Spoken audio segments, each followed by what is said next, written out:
Arrays इन सी programming. चलिए अब हम लोग एरेज इन सी प्रोग्रामिंग को मेमोरी डायग्राम के जरिए समझने की कोशिश करते हैं। व्हाट इज एरेज या व्हाट आर एरेज? एरेज क्या है? Array is a aggregate data type और डिराइव्ड डेटा टाइप। ये एक एग्रीगेट डेटा टाइप है या डिराइव्ड डेटा टाइप है। अब ये देखते हैं नीड जो होती है एरे की और यूज क्या होता है एरे का। तो इसके लिए एक एग्जांपल ले लेते हैं हम लोग। Take one primitive data type variable या फिर एक स्केलर वेरिएबल ले लेते हैं जैसे कि इंट ए। तो जब हम इंट ए लिखेंगे तो हमें क्या होगा, एक ए नाम का वेरिएबल हो जाएगा, मेमोरी स्पेस एलोकेट हो जाएगी ये, और ये 1010 जो है मेमोरी स्पेस का एड्रेस है। और जब हम ए को 10 असाइन करेंगे तो क्या होगा, ये 10 उस मेमोरी स्पेस में आके स्टोर हो जाएगा। मतलब ए की जो मेमोरी स्पेस है उसमें 10 आके स्टोर हो जाएगा। अगर हम सेकंड लाइन में ए इक्वल टू 20 कर दें तो क्या होगा, तो होगा ये कि ये जो 10 है ये इरेज हो जाएगा और यहां पर 20 आके स्टोर हो जाएगा। इससे हमें पता चलता है कि जो प्रिमिटिव डेटा टाइप वेरिएबल्स होते हैं उनमें एक टाइम पे एक ही वैल्यू हम लोग असाइन कर सकते हैं। जैसे पहले हमने यहाँ पर 10 असाइन किया था, फिर हमने नेक्स्ट लाइन में 20 असाइन किया, और जब 20 हमने असाइन किया तो फिर जो 10 था हमारा वो इरेज हो गया और 20 वहां पर असाइन हो गया जो आ गया। अब जो प्रॉब्लम है प्रिमिटिव डेटा टाइप वेरिएबल्स की, क्या प्रॉब्लम है?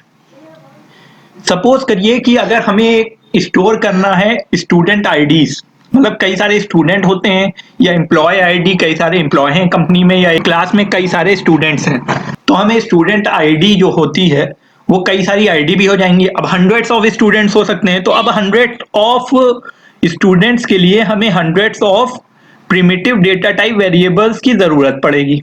जैसे ए है, फिर बी है, फिर सी है, फिर डी है, ऐसे करके 100 अगर हैं स्टूडेंट तो 100 मतलब प्रिमिटिव डेटा टाइप वेरिएबल की जरूरत पड़ेगी, जो कि बहुत ही हेडेक वाला काम हो जाएगा।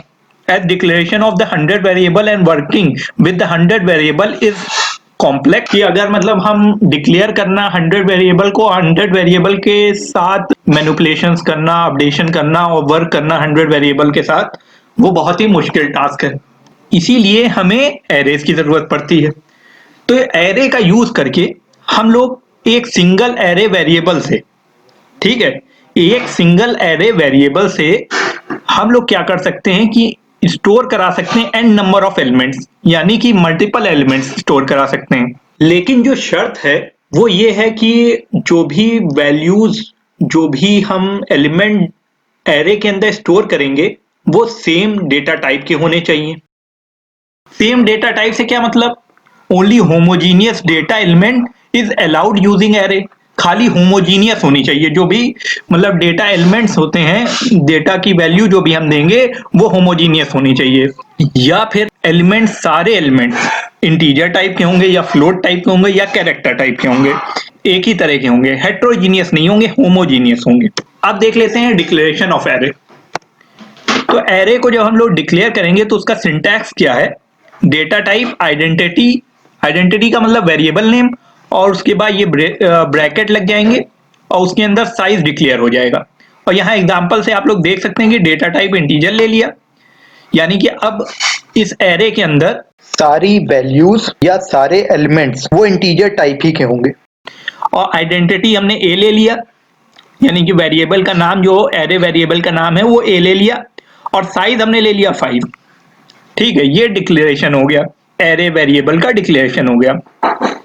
अब देखते हैं कि मेमोरी डायग्राम से कि जो एरे वेरिएबल्स होते हैं उनके अंदर मेमोरी में वो कैसे काम करते हैं। जैसे हमने डिक्लेयर किया तो एरे जो होते हैं, an array element we can process with the help of index number. Array element को इंडेक्स नंबर से प्रोसेस किया जा सकता है। तो अगर ए ऑफ 5 है तो यानी कि साइज क्या हुई एरे की 5, तो 1 2 3 4 5 लोकेशंस मेमोरी में बन जाएंगे। और क्योंकि इंडेक्स से ये काम करते हैं तो इंडेक्स जो है वो 0 से स्टार्ट होता है और कहां तक चलेगा, लोकेशन जो साइज होगी साइज -1, यानी कि यहां पर 5 है तो 5 -1 यानी कि 4 तक रहेगा, 0 1 2 3 4 तक। ठीक है, अब देखिए यहां पर जैसे इंट ए है, इंट ए ऑफ 5 है, तो ए जो है वो एक मेमोरी ब्लॉक में एक ए मतलब जो होगा उसका उसके लिए मेमोरी एलोकेट हो जाएगी। और ए होल्ड क्या करेगा? ए होल्ड करेगा बेस एड्रेस, ठीक है। और ए होता क्या है? इंटरनल पॉइंटर वेरिएबल होता है। ये सी में इंटरनल पॉइंटर, जैसे पॉइंटर होते हैं, एक्सटर्नल पॉइंटर्स का जब कॉन्सेप्ट आएगा तो पॉइंटर्स होते हैं वहां पर। तो ये प्री डिफाइंड या इंटरनल पॉइंटर्स हैं सी लाइब्रेरी के अंदर डिक्लेयर्ड एरे के लिए। तो ये जो है ए जो होगा वो इंटरनल पॉइंटर की तरह एक्ट करेगा। और इसके अंदर होगा क्या? इसके अंदर बेस एड्रेस होगा। बेस एड्रेस क्या होता है? जो स्टार्टिंग एड्रेस होता है एरे का वो होता है बेस एड्रेस। अब आते हैं नेक्स्ट चीज पे, ठीक है। इंटरनल पॉइंटर क्यों होता है? क्योंकि ये होल्ड करता है बेस एड्रेस को, पॉइंट करता है बेस एड्रेस को। और सिंस एरे टेक 2 बाइट्स, क्योंकि हमने यहाँ इंटीजर लिया है और इंटीजर 2 बाइट लेता है, तो जो नेक्स्ट एड्रेस होगा वो 0 to 4 होगा। फिर उसका नेक्स्ट एड्रेस होगा वो इतना होगा, फिर उसका नेक्स्ट इतना होगा, फिर उसका नेक्स्ट इतना होगा। और जो पूरा एरे की साइज होगी, अगर साइज पूछी जाए तो 10 बाइट्स की होगी, क्योंकि 5 लोकेशन है और इंटीजर 2 बाइट का होता है तो 10 बाइट हो जाएगा। 5 into 2 is equal to 10 bite, ठीक है। अच्छा, अब इसके अंदर अभी कौन सी वैल्यूज हैं, मतलब इन लोकेशन जो है इसके अंदर अगर हम कुछ भी ना डालें, खाली ऐसे ही डिक्लेयर कर दें ए ऑफ 5, तो उसके अंदर क्या होगा? गार्बेज वैल्यू होगी, सबके अंदर गार्बेज वैल्यू होगी, ठीक। और अगर हम ये डिक्लेयर करें और इनिशियलाइज भी कर दें एरे को, तो उसके अंदर सारी वैल्यूज हो जाएंगी। अच्छा, अब ये बताइए, अब इनिशियलाइज कर देते हैं 10, 20, 30, 40, 50, तो यहां पर क्या वैल्यूज हो जाएंगे? 10 आ जाएगा, यहाँ 20 आ जाएगा, 30, 40, 50। अगर इनिशियलाइज नहीं करते हैं, मतलब कुछ इनको वैल्यूज नहीं देंगे, तो यहां पर सब में गार्बेज होगी। अगर सारी वैल्यूज देंगे तो वो वैल्यूज आ जाएंगी। अगर हम सपोज करिए 2 वैल्यूज देंगे, तब क्या होगा?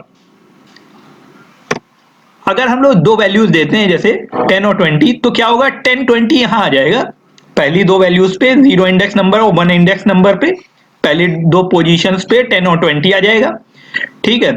उसके बाद सारी पोजीशंस पे 0, 0, 0 हो जाएगा। आई होप कि आप लोगों को एरे का बिगनिंग का कॉन्सेप्ट इन मेमोरी डायग्राम से बहुत क्लियर होगा। अगर आपको हमारा ये चैनल, हमारी ये वीडियो अच्छी लगी हो तो हमारे चैनल को सब्सक्राइब करें और बेल आइकन को प्रेस करें।